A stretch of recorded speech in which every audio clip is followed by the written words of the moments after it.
Okay, so picture this. A multi-million-dollar construction project goes south, and suddenly it's a multi-million-dollar lawsuit. Everything, and I mean everything, can boil down to one critical question. What went wrong, and what's the damage actually worth? This is the high-stakes world of construction litigation, and right in the middle of it all, you have the expert witness, a single person whose judgment can literally make or break the entire case. So, how does a court even start to untangle a mess like that? Seriously, think about it. You've got two sides locked in a bitter dispute. One's claiming shoddy work, the other's saying the demands are totally unreasonable. With millions of dollars hanging in the balance, how can a judge, who's an expert in law, not concrete and steel, possibly figure out what really happened? Well, the short answer is they don't do it alone. They bring in an expert appraiser to dig into the claims and deliver objective facts. But listen, this isn't just someone's opinion. It's a piece of evidence that carries enormous weight in court. And because of that, the pressure is on. That expert's process has to be absolutely bulletproof. And that whole process? It kicks off with the very first and maybe the highest hurdle every expert has to clear, proving their complete and total integrity. And make no mistake, this isn't just a friendly suggestion. It's a stone-cold legal requirement.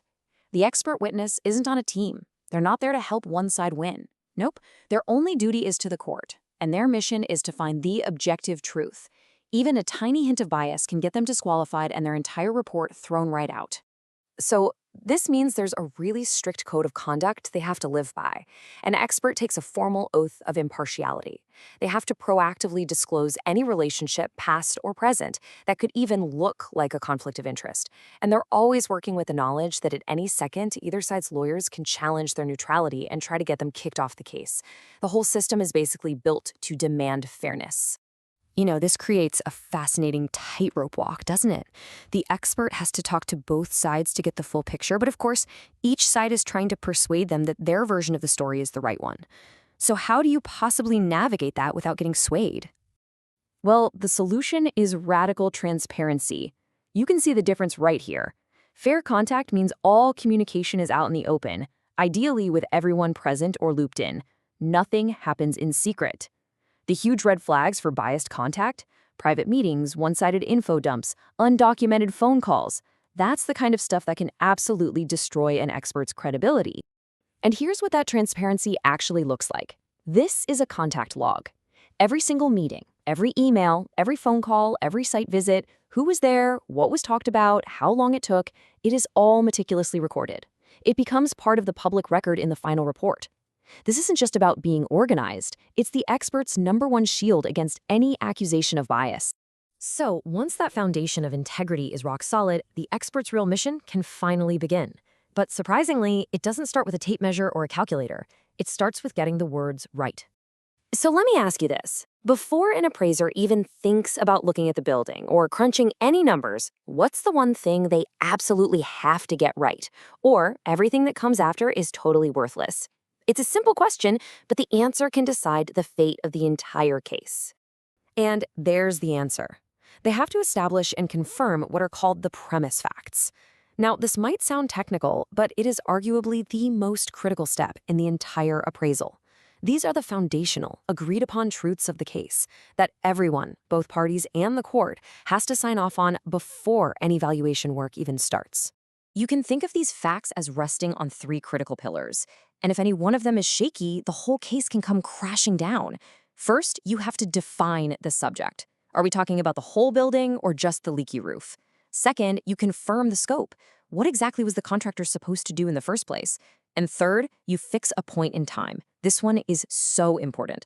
What's the official date we're using to price everything? Because as you're about to see, that single date can change everything. And here's exactly why this matters so much.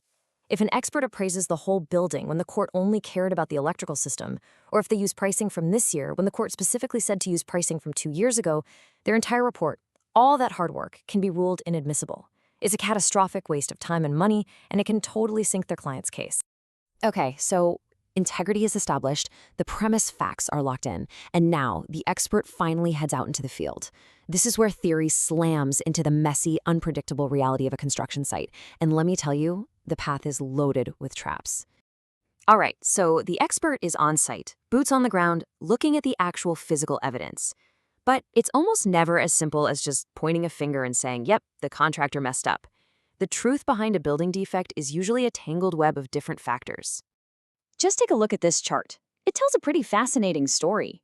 Sure, contractor error is often the biggest piece of the pie, at 60%, but it's not the whole pie. What if there was a major flaw in the original architect's design? What if the owner was using part of the building for something it was never built for? Or, hey, what if some of it is just normal wear and tear over time? A really great expert has to be a detective, carefully untangling all these threads to find the real source of the problem. And remember that point in time we talked about earlier? This timeline shows you exactly why it's a potential landmine. The cost of materials and labor can go up and down like crazy. A valuation based on prices in January versus one based on prices in September, after a big supply chain issue, could swing the final award by tens, even hundreds of thousands of dollars. That date, it's everything. So after going through all of this, what's the real takeaway? It's that the final dollar amount the expert comes up with is actually the least important part of their report. Seriously. What truly matters is the transparent, logical, and bulletproof journey they took to get there. It all boils down to this unbreakable code, the very DNA of a credible report. First, absolute impartiality, so nobody can question your motives. Second, unyielding precision in defining the facts, so you know you're solving the right problem. And third, rigorous documentation of every single step, so your work is an open book. Without these, an expert's work is just another opinion. With them, it becomes a powerful tool for justice. And ultimately, that's what this is really all about. The expert witness isn't just giving the court a number. They are building a foundation of fact so logical, so defensible, and so transparent that a court can confidently build a fair decision right on top of it. In this world, the process is the product. And that leaves us with a pretty profound thought to chew on. We usually think of strict rules and procedures as being restrictive, but in a high-stakes dispute, one that's filled with emotion and competing stories, maybe that rigorous, transparent process isn't a cage at all. Maybe it's the only thing that actually sets the truth free.